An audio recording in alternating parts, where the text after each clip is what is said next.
Harvard Yard was roaring with cheers when my twin sister got a trip around Europe and I got a $10 Starbucks card with a handwritten note, "Gratitude makes life richer."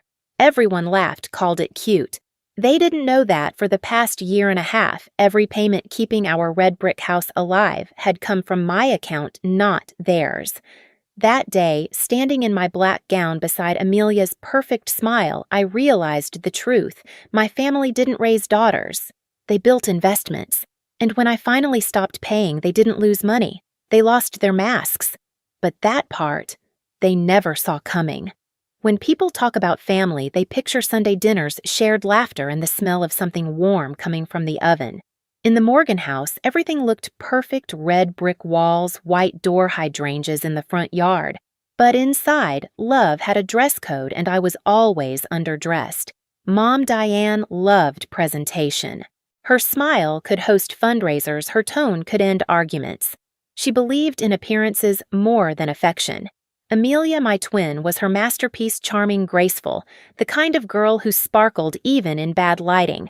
I was the other one. The one who kept the Wi-Fi running and the bills paid on time. When we were 10, we played at a small recital downtown. I remember the faint citrus scent from Mom's perfume and the squeak of folding chairs.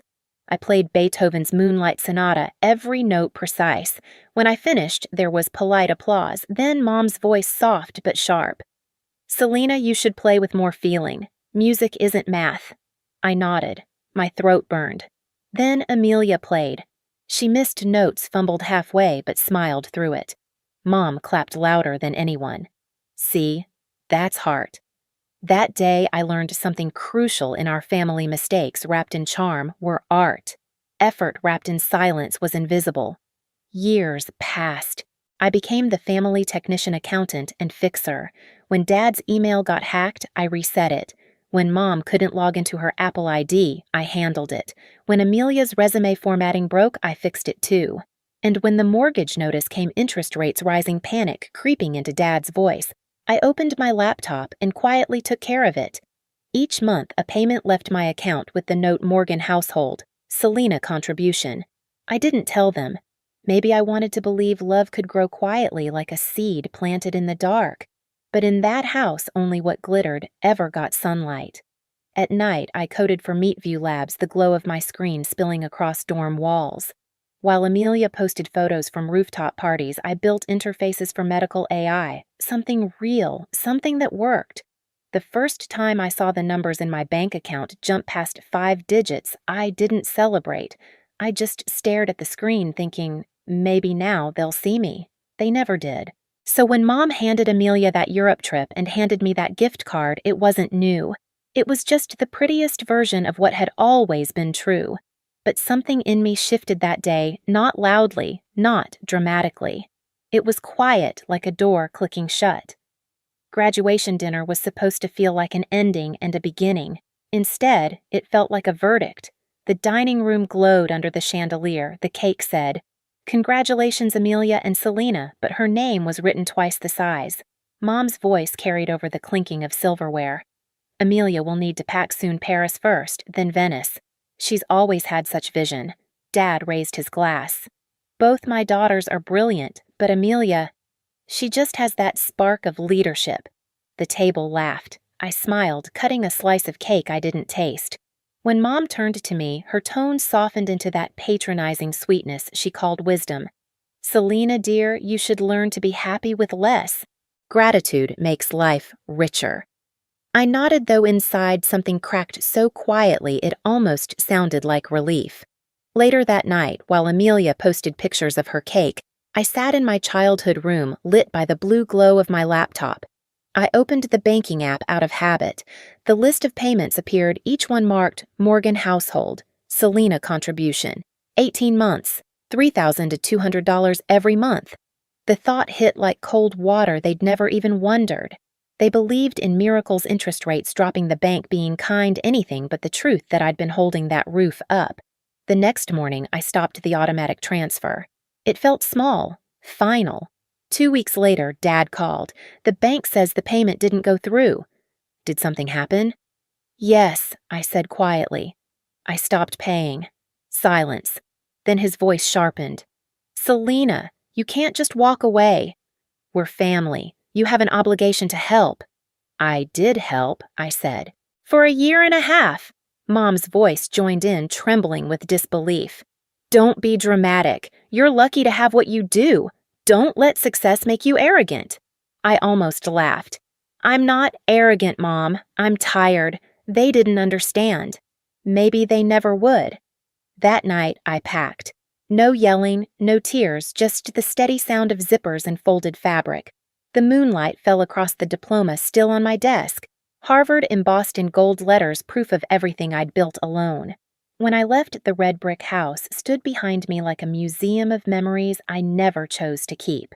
I drove across the Longfellow Bridge, the city lights spilling over the Charles River, and for the first time, I didn't feel guilty. I wasn't escaping my family. I was escaping the version of myself they needed me to be quiet, useful, invisible. And I had no idea that by the time they realized what I'd stopped giving, it would already be too late. The first sign came on a Tuesday morning, a bank alert blinking across my phone. Request to add new backup payment method. For a second, I thought it was a glitch. Then I saw the name Michael Morgan, my father. He hadn't called to ask. He'd simply tried to reconnect my account to their mortgage as if my money still belonged to the family by default. I sat very still, coffee cooling beside my laptop. Then I called the bank. The representative's voice was soft, almost apologetic. We just need to confirm, did you authorize this request? No, I said. Freeze the account. Log the activity. I want a record of every change. Calm came back to me, like muscle memory. I wrote down the case number, date, and time. Then I opened my laptop and created a new folder evidence. Inside it, I started gathering everything: payment confirmations, bank emails, call logs. I wasn't emotional. I was precise. Every file was a weapon polished in silence. 2 days later, I drove to Newton. The house looked the same, roses-trimmed porch light glowing, but the air inside was different, heavier. Mom sat on the couch, eyes red. Dad stood by the window, jaw tight. Amelia leaned against the wall, arms crossed like a spectator.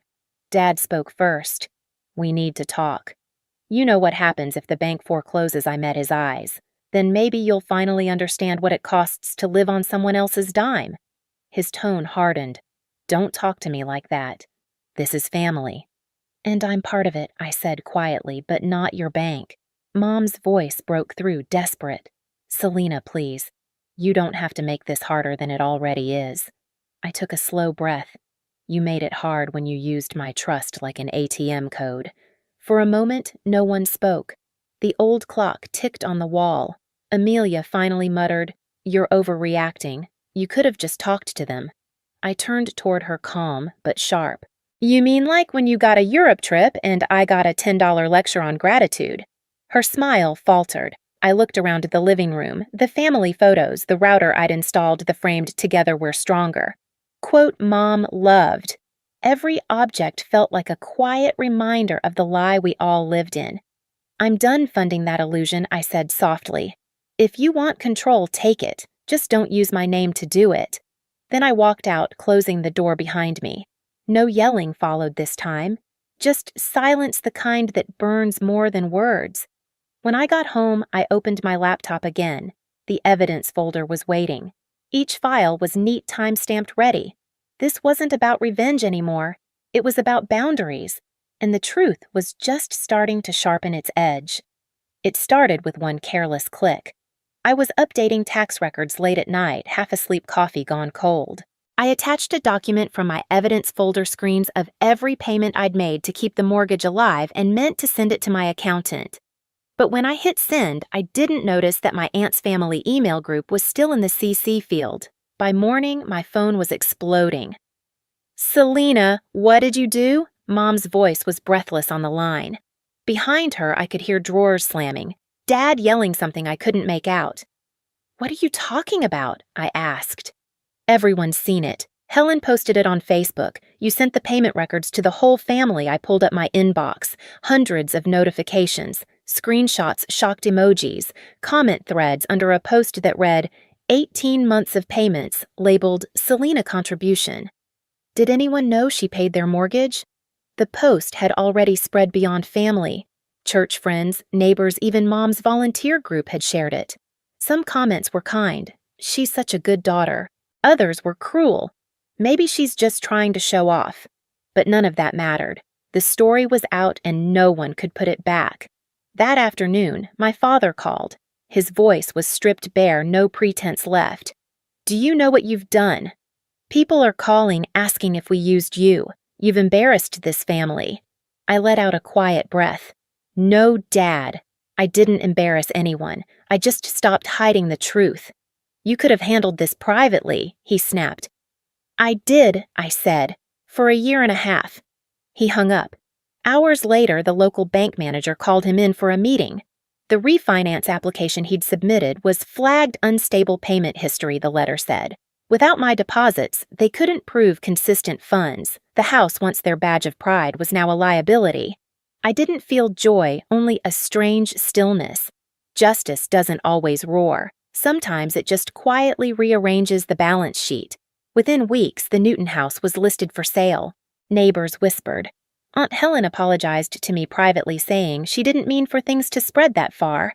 But it was too late. The Morgans' perfect image had cracked like porcelain dropped on tile. I kept working. At Meatview Labs, my projects expanded. Colleagues started asking about my design approach, quiet precision they called it. The phrase stuck. It became my compass.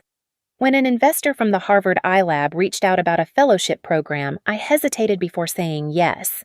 Returning there felt strange, like walking into a place that once made me invisible, only now the light was on me. At the presentation, I spoke about user-focused design in healthcare technology, how empathy and structure can save lives. The lead judge shook my hand. "This," he said, "is what impact looks like." That sentence did more for me than every praise I never got from home. Within months, I founded NovaMind Health Design. I rented a tiny office near Kendall Square, brick walls, second-hand desks, sunlight spilling through tall windows. On the wall, I taped a white sheet of paper with black marker words.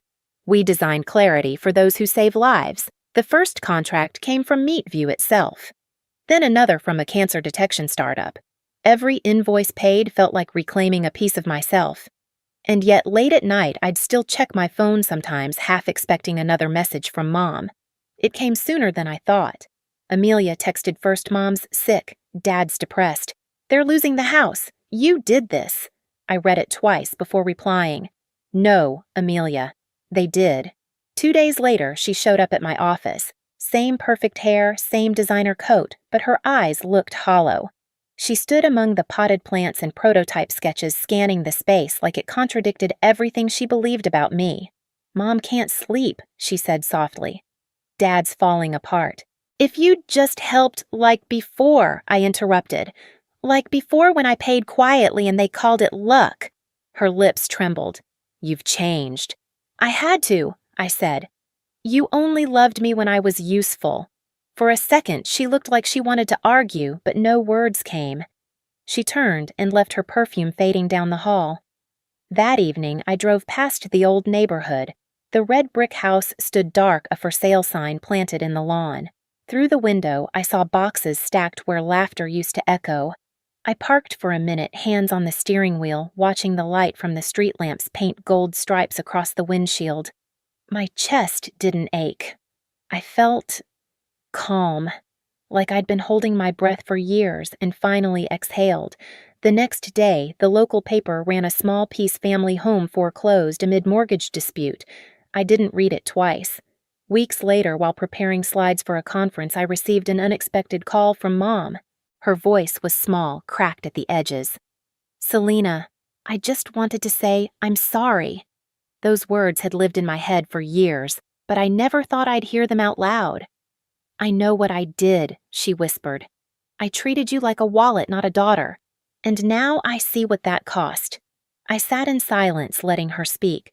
For once, she didn't fill the space with excuses. Finally, I said, "I forgive you, Mom.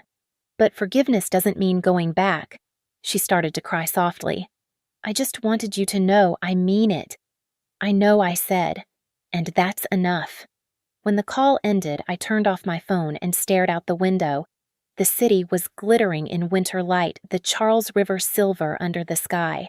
They had lost the house that defined them, but I had built something that couldn't be foreclosed, my boundaries, my peace. Justice hadn't come with sirens or revenge speeches. It came in the quiet, the kind of quiet where truth finally breathes. I ran into Mom by accident one late winter afternoon. The Whole Foods in Cambridge was warm and bright against the cold outside, the air smelling of oranges and fresh bread. I was reaching for a bundle of bok choy when I heard it, her voice, trembling, fragile. Selena. I turned.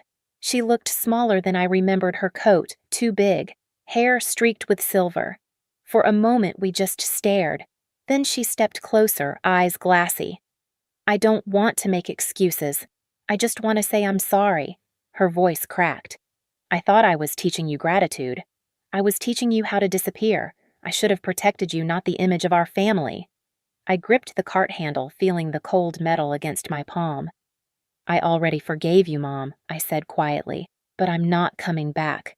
She nodded, tears sliding down her cheeks. I don't want you to.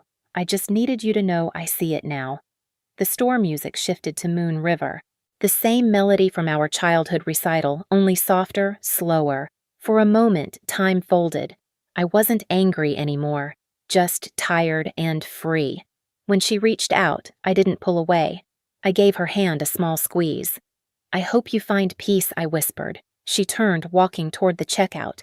The gray coat hung heavy on her shoulders. I watched until she disappeared down the aisle. Outside, the air was sharp and clean. The city lights shimmered on wet pavement, and I realized forgiveness wasn't a doorback, it was a bridge forward. That night, I stood by my apartment window, a cup of tea warming my hands. Boston glittered beyond the glass, steady, alive, unbothered. On the wall above my desk hung two things, the framed $10 gift card from graduation and the certificate bearing Novamind Health Design. The card used to sting. Now it reminded me how far I'd come. I smiled, whispering to myself, gratitude doesn't mean bowing your head, it means knowing when to lift it. If you've ever walked away from people who loved what you gave but not who you were, know this, you're not alone. Share your story in the comments and hit subscribe. Because silence deserves a voice, and tonight mine finally has one.